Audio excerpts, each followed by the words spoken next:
Welcome back to American Agenda. We've been talking about it. The Biden administration urging more testing and vaccines to fight COVID-19. But maybe they can take a page from the National Football League's playbook on this one. The league scaling back testing of asymptomatic vaccinated players. Joining us now to discuss this, Republican strategist and host of 13-Minute News Hour, Bobby Eberle, and host of Stacy on the Right and Project 21 co-chair, Stacy Washington. Thank you both for being with us. You know, I want to start with my imminent concerns about the Kansas City Chiefs heading into these championships with 11 players out, 2 major players, Travis Kelce, Tyreek Hill, my guys. I mean, I know that this isn't just having an impact on football, but it is interesting to look at the way that the league is handling this and perhaps how we should all be looking at the pandemic and the handling of it itself, given the fact that, you know, some of these players that feel just absolutely fine are being taken off the field.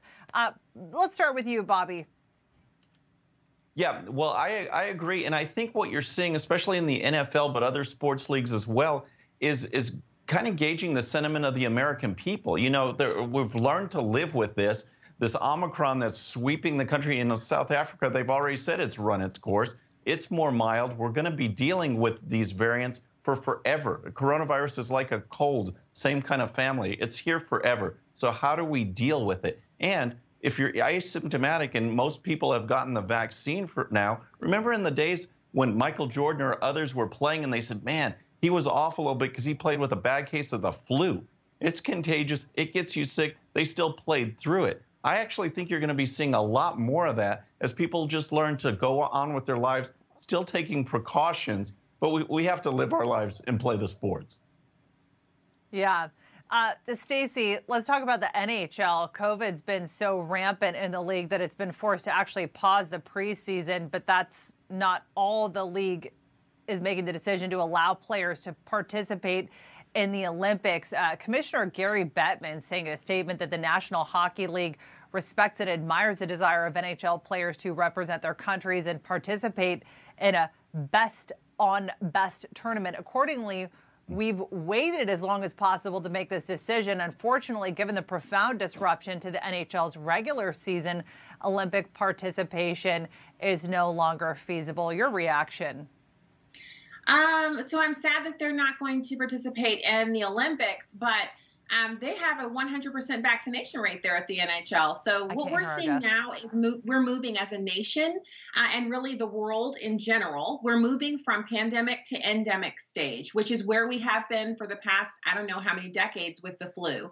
The flu is something that I remember. I'm old enough to remember being in a cubicle as a temp and walking by one of my coworkers and looking at my other coworker and saying, he has the flu, you know, the sweaty forehead, looks like he's about to drop dead, exhausted, barely holding on to his little, you know, his keyboard, working, saying he had to come in today to get something finished. And then what would happen? He would go home sick with the flu early that day because he was ordered to. And then 3 or 4 other people would drop from the flu and not be at work a few days later because they were exposed to him. And nobody got fired. Nobody lost their job. People just knew that that person gave them the flu. And they kind of were like, well, at least I've had it this season, so I probably won't get it again. And we lived our lives.